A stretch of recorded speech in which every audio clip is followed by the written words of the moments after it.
we doing, everybody? We are back with the pre-show, Serial Sunday Season 3, Episode 2. I hope you're all doing really, really well, and we're here. Phil, how are you? Man, I'm exhausted, but I'm here. Yeah, it's been a long week. Yeah, it's been a long week for you. Yeah. How are you, Mr. Rocco Antonio? I'm good. It's been a long day for me as well. This is stream number 2 of 3 for me today, and it's been a good day. And of course, tonight we are delving back into the world of serial killer interviews live from Supermax, I guess is where Dellmus is. Is it Supermax? What's the name? What's the... He's in a relatively high profile. Yeah. High Max, but not Supermax. Yeah, okay. I imagine he's a good boy in prison, so they don't have him in a Supermax. Okay. Well, we'll delve a little bit deeper into Dellmus just shortly, but he's no stranger to your channel, of course. You work quite closely with Dellmus on quite a lot of things, and I have to say I was lucky enough to partake in part of your training today, and it blew me away. Like, it really, really did, especially what do you think a serial killer looks like, or what do you think a dangerous teen looks like, and all the rest of it. And by the time you've gone through your list of like 85-pound 15-year-old girls that have gone completely psycho on their families, it really puts into perspective not only the selectiveness of the news coverage of a lot of things, but also our misconceptions as to who the most dangerous people are, because it really is a mixed bunch. Yeah. That's the biggest shocker that I think I tell my audiences is we think we know who killers are, and they're not who you think they are. Actually, they're your neighbors, the person next to you in the grocery store, the person in front of you at the Starbucks line. These are the kind of killers that we're talking to. Yeah, absolutely. And tonight is no difference. I'm just pulling up on screen just now some of the facts about Dellmus. Number of victims 7+, dates of murders 87 to 2000 to 2005. He's definitely one that's on the list of killers who they never got all the bodies. Oh yeah, definitely. Yeah, definitely. And we think he's killed 48+. He claims he's killed 1 to 3 a year for 24 years. So if he killed 1 a year, it's 24. I mean, just that alone, 24 victims is more than Dahmer. Yeah. It's more than Son of Sam. It's more than BTK. If he gets up into the 30s, he's in the John Wayne Gacy, Ted Bundy numbers. Yeah. So he's definitely up there. Unknown, relatively unknown. And probably one of the deadliest killers. Again, it's another random fact that the news coverage is really selective. I mean, as far as I'm concerned, if you tell me to think of a serial killer, I fall into the category of, angry white dude, which a lot of people do.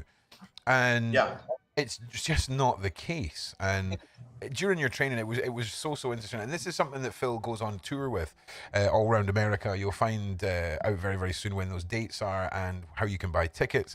But we're going to try and adapt this to an online course, because I was completely blown away by it all. And I just want to say thanks to who's joined us here. We've got Jenny, we've got Ellis, Craig, Chur, Dobie.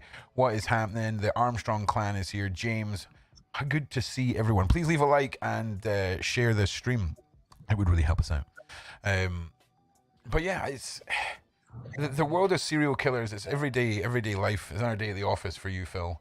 But certainly for myself, I was taken quite aback by just how vicious some of the crime scenes looked, and how inhumane some people can be, and just how much carnage someone's willing to do if their main objective is to shoot themselves in the head.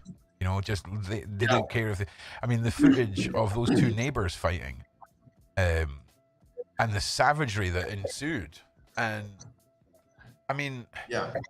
with something like that, I don't think that guy decided he was going to wake up that day and shoot himself, but I'm assuming that he just looked for an opportunity, and it was quite a shocking bit of footage. Yeah, I tell my audiences, after COVID and all the stuff that's been going on in the world, Today is not the day to test your neighbor, to have beef with someone on social media, to get involved in a road rage incident. Yeah. People today, a lot of people today don't care to live anymore. So I don't know about you all watching this, but for me, I just don't pick any beef. I don't beef with people. I don't. Yeah. I just don't. I just don't anymore, man. No, I just don't. Yeah. And like I say, it kind of makes sense when you see what takes place, and it's something that we don't see as civilians, I guess. Just the brutality of it all and the senselessness of it all, and yeah, it was pretty wild. And what you just said is something I say to my wife a lot. It's amazing what human beings do to each other. It's amazing, what humans do to one another in the murder scenes and Yeah. the crimes. I don't know. I have too much humanity to take that out on anybody, let alone another person, even somebody that you don't even know. So it's quite shocking to look at the crime scenes. It's quite shocking to look at the serial killer crime scenes. Yeah. Ron, I showed you some of those today. They're extremely graphic and extremely violent. Some of them were really, really chilling. Like when you were talking about how some of the killers will position the bodies to shock the first responders coming through the door, and when you see someone butchered, senselessly butchered, it really puts it in perspective. It's bad enough that someone dies, right? It's bad enough that something happens where somebody dies, but there's such a difference between, oh, I was fighting with one of my friends and one of us fell down the stairs and broke his neck, and compared to an accident or even a crime of passion where someone puts one bullet in someone, but to see someone butchered, multiple people butchered in the one house, it's mind blowing. And when that little girl was shot in the head and then got up, and her brother then apologized and then went and shot himself, like, Yeah. it's kind of mad. I mean, it's horrific. It's awful. Yeah. And it's not. I'm not glamorizing or condoning any of it, but it's the mind. We are all made. We are people. These were people, and it fascinates me what draws people to do that. And Phil's got an amazing amount of data and statistics, and when you start looking at what the differences between young girls and young guys, what drives them and pushes them to being to killing, it's crazy. And yeah, I've seen with my own two eyes what two 80-pound 15-year-old girls can do, and it's pretty shocking. It's pretty shocking. Just want to say, I just sent out a bunch of new letters to killers in the United States. Probably about 300 letters. Okay. Trying to interview new people. Yeah. And some of the people I'm talking to now, the people that we're talking to now is going to be unbelievable. But one of the guys just comes to mind. He just sent me an email. He was a teenager, and he strangled a little 5-year-old girl to death. Doesn't know why, and put her in a garbage bag. And his friend took the body and dumped it in a trash can in the alley. And you think about that, like, who does that, right? Like, yeah. But when he messages me, he seems super normal, like I'm talking to you. It's Do you think the things that people are capable of is. You think it almost makes you, Ron. It almost makes you not trust anybody anymore. Like, it could be anybody. You know what I mean? Dude, I completely understand. I completely understand. It's the same. It's the same when you're dealing with the depravities of the individuals that I've researched and went after in the past. There is no profile. There is no template. There is no. There's no physical template. There's no. It's crazy. It's crazy. That's one of the things that I say is, people say, what do all these serial killers have in common? And here's my answer. The only thing that serial killers have in common is they're all different. Like, they're all different. Yeah. You try to lump every killer into Bundy, Gacy, and Dahmer, you're going to have a hard time because not many people fit that category. It could be anybody, and there is no profile. Like, I'm a profiler. Yeah. We could try to profile. It's easy to profile juvenile killers, but it's a little tougher to profile adult killers because sometimes they snap and shoot the neighbor because of snow shoveling. I mean, that I showed around that video today for no Yeah. reason, killed 2 people. So in some ways, it's very difficult to profile these people. Yeah, I agree. Sorry, I was just reading the chat there. I'm interviewing a kid right now for our court, 12 years old, beat a skunk to death and then took it home and asked his grandma to cook it for dinner. A How would you say skunk? 12 years old? Yeah, skunk. Yeah. Warning sign right there, warning Yeah. sign. Yeah. Oh, yeah. Animal cruelty is a big thing. He was angry I'm over curious to homework. know what country. Ask them what country that was in. I'm just Yeah, curious. Lisa, what geographically, roughly, Where you at, whereabouts Lisa? are you? The US or Canada or UK or where you If where you at? you're U.S., I'm just curious what state it is. We'll find out. Phil knows me. Lisa Ziegler, Ohio. Oh yeah, yeah. We know Lisa. Yeah, Yeah, there you go. yeah. She's in Ohio. Yeah, yeah. Yeah. Lisa's a big supporter. We Yeah. are. She is a good friend of ours. Yeah, he's got you, Lisa. Yeah, that's crazy. We got you. Yeah. It's crazy. You know what? I want to say to Lisa, we don't have skunks anymore in Florida, but I remember skunks when I lived in Ohio. I remember that. Yeah. Do you have skunks in your country, Ron? We do not have skunks in my country, thankfully. You know No. what a skunk is? Yeah. Oh, I know what skunk is. Yeah. Yeah. I know which end to stay the fuck away from as well. I'll tell you that right now. Yeah. I'll tell you that right now. A lot of people have descented skunks as pets in America. Like descented skunks just running around. Yeah. That's why it could be. If it's more of a household pet, it gets a little bit more disturbing than if you killed a deer or some kind of a game animal. Well, or I mean, like beating it to death. I mean, that's different. Yeah, that's a bit spicy. Yeah. Do you know what I'm saying? That's a little bit spicy. Yep. Interesting. Yeah, I mean, let's be honest. He must have put out traps or something, because I can't see a 12-year-old just managing to fucking catch a skunk and beat it to death. I imagine they're quite wily. But on the subject of violent young offenders, we're going to be doing our first Patreon live stream next Sunday, and it's with Charles Andrew Williams, a school shooter, and I've spoken to Charles before. We done a live stream. You have. He is a really interesting character because, by all definitions, he is a testament to the correctional facility. Because as far as rehabilitation goes, and his story is heartbreaking. The reasons why all of this took place is heartbreaking. And on paper, statistically, he's a very well-adjusted individual. He's got a couple of degrees under his belt. He's married.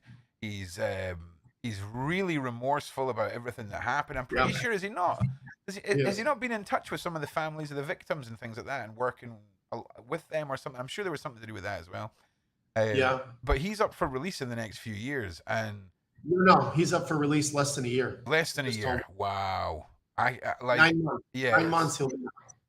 It's going to be an incredible journey, and I hope we get a chance to document that with him, Phil, because it's such a contrast between when you talk to someone like that compared to the Dellmuses and individuals like this. It's a much deeper chat as well, I think, because when you learn of the backstory and you learn of how he was brought up and the things he went through.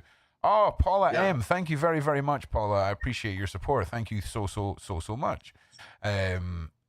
Paula is a very good friend of the channel and a good friend of mine too. So, and thank you very much, Paula, for that. That is super, super kind. And again, there is such a difference between somebody like Charles and Dellmus and serial killers, school shooters, and not all young killers. And I just want to make that clear. We spoke to that individual who wanted to be the first serial mass killer. Remember that crazy little bundle of joy? Who's just happy to be alone in a room. That's all he's ever wanted. Adjusted to prison real well. He really stuck in my mind. Like if the world ever broke down and the prisoners all escaped, he's going to have a successful career in the apocalypse. I'm telling you now, he's going to have a riot in the apocalypse. Is that the family killer Robert Bever Yeah, yeah, who stabbed his family to death? Yeah, yeah. yeah. Former YouTuber as well. He was making YouTube Oh content yeah. before all this too. I'm gonna see if I can find a picture of Andy today just to show you. Yeah, please do, please do. Yeah, yeah. Everybody, if you could click that like button, leave us a like, leave us a share, share us. Come on, there's enough of us to go around. I It's all thought good. I had a picture. So this is a Christmas card from Andy and his wife. And so this is what he looks like today. He looks so much like one of the actors from the movie Scream. It's not even funny. Isn't that funny? So there's him and his wife, and he is due for parole in 9 months, and he will be working closely with my work. He'll be probably on tour with me. Yeah, I'm not surprised. Yeah. He's a very interesting story all around. As his wife as well. It's always interesting when, I don't know why everyone's a person, but I always find it fascinating when individuals, rehabilitate and come out with a married or a wife or a girlfriend. Yeah. And it's an interesting one because the subject of fans of school shooters is a whole other show. To be honest, we could do a whole show on it. And it's true. There's a lot of people that are fans. Yeah, and no more than Columbine. In fact, there was a young girl named Saul. I've got an Internet Horrors episode all about a young girl named Saul who showed all the signs and went to the state that the two killers killed all those kids and shot herself in the head. I mean, she didn't kill anybody. She just traveled to kill herself, and she was completely obsessed with these two boys. And it's when someone's so alone and they're so in a dark place, it's quite terrifying where some people end up and the roads that they end up going down and what they find comfort in or what they can relate to, especially with something as destructive as Columbine. Yeah. So we're gonna get on my channel at 4, which Yeah. is 9 UK. yeah, Ron, you and I are going to talk about a lot of things first, and then Dellmus is going Yeah. to come blowing on live at 30 minutes later, like Yeah. 4:30 Eastern time, and we'll catch up with Dellmus. And then what I'd like to do tonight is let the audience ask, what do they want to know about this guy? yeah. Get Kinda your tell questions. his Get story. your questions ready. I'll be when we start the main chat. If you do at Phil Chalmers in the comments when you're typing, I'll be copying and pasting all of the questions for Phil, for myself, for Dellmus, and we'll get through as many as we can. We usually get through them all. So And you and I'll kind of we'll introduce him before he comes on, so everybody will know who he is. yeah, of course. And then when he comes in, we're just going to go right to it. Yeah. Let's talk to him. Let's ask him what's going on in his world today. What's the world? What's prison like for him today? We haven't been on with him for a while. Yeah, it'll be good to see what. I mean, I think the last time we spoke, we were really speaking heavily about COVID. And what the COVID restrictions were like. So that's what stuck out in my head. He's been in and out of the hospital. He's had some scares. Okay. And a lot has happened in prison since he's been with us. Okay. He's gotten into some scuffles around. He's gotten into some issues. I think he's got a lot to tell us. Him and Wendy are reading books. That'll be interesting to hear what kind of books he likes to read. Yeah. And he does. He gets to buy special food. They have fundraisers at his prison, almost like a fundraiser at a school. Okay. Where a certain restaurant will come in, and they can buy pizzas, or they can buy subs, or they can buy burgers, and that's kind of he lives for that. He lives. Imagine if you ate food so bad that you didn't want to eat it every day. And listen, they brought in KFC, or they brought in McDonald's, or they brought in Burger King. That's what they do. I would struggle, Phil. I'm not going to lie. Okay. Yeah. And that's in a cushy Western prison. Okay, that's in a cushy Western prison. Yeah. If you're in Guatemala or some fucking crazy ass place like that, you might as well just die. I've seen some horrible things on Netflix as worst prisons, or you know the shows, right? Yeah.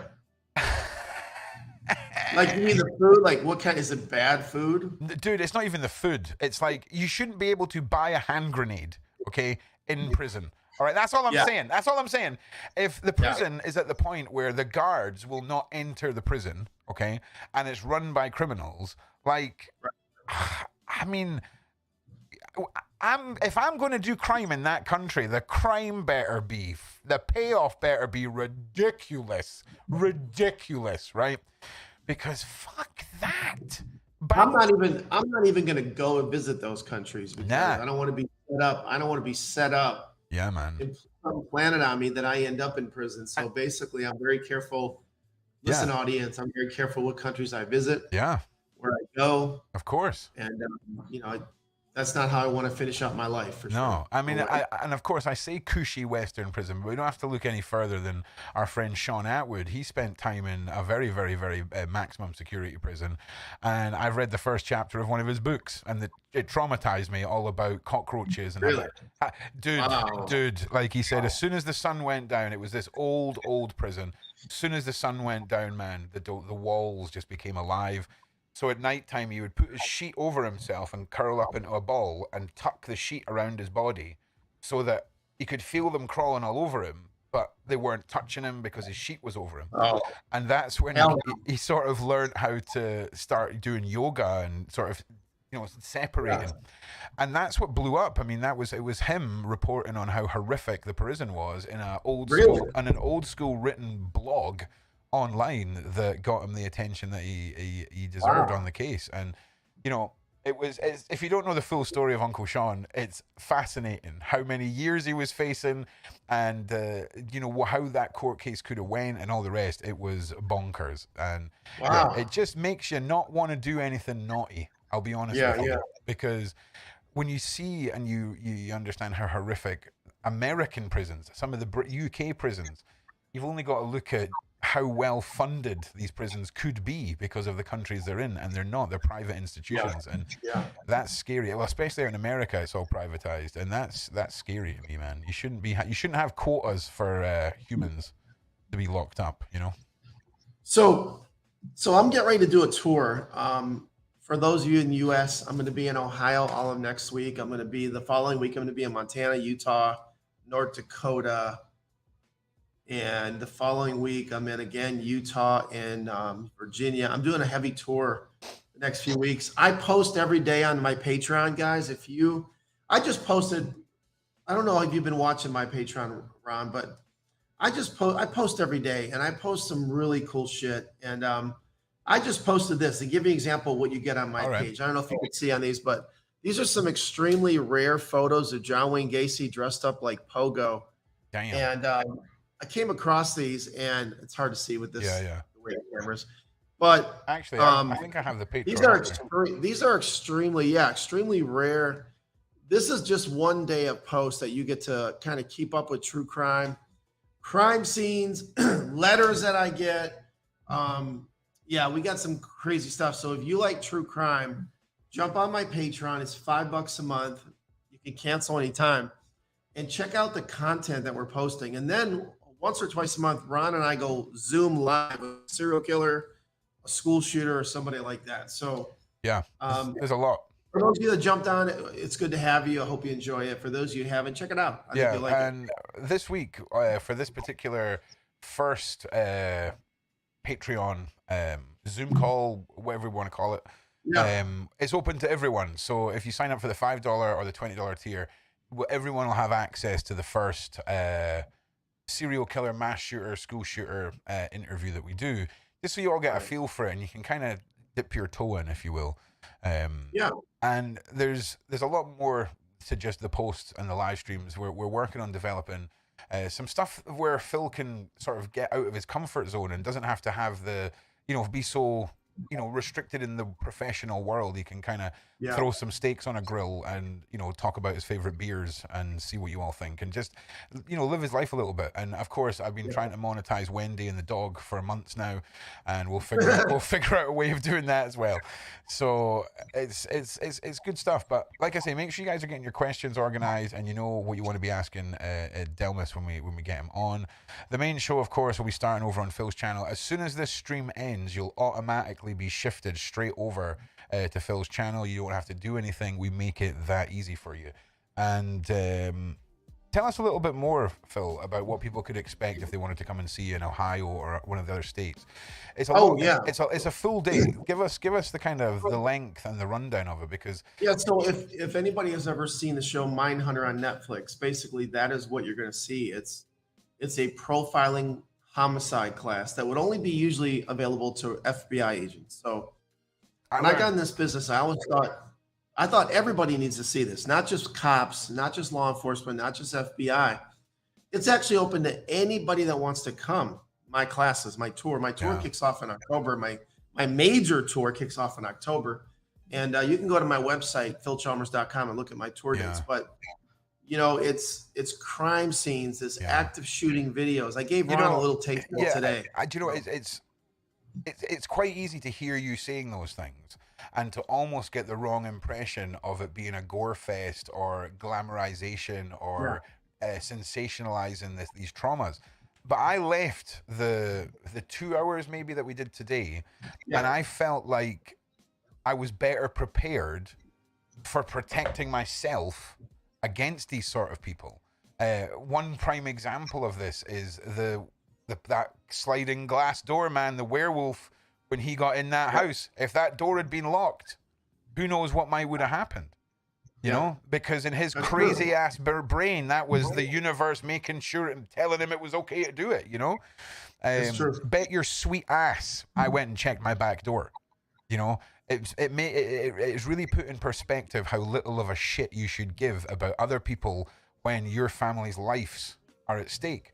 You can never be too cautious, is what I've taken from this. Okay, and I'll be honest with you. Anytime that there's a confrontation or there's craziness going on outside, I'm going to think twice about what I'm going to do. And Ron is talking about Jack Owen Spillman, the werewolf butcher from Washington State. But along with the crime scenes, the videos and stuff, you can get a dose of youth culture, the violent culture that we raise kids in, crime prevention, school safety, myths of serial killers. Ron got to see some of the myths of today's serial killers. We think we know who serial killers are. We really don't. And so, it's a fast moving, kick ass full day class. It's almost like everything you see. If you were to turn the whole day into bullet points with none of the information, you'd be sitting there going, oh yeah, I kind of know that. I've heard about this, but no one ever follows up. They just go, video games bad, and they don't follow up. Porn bad.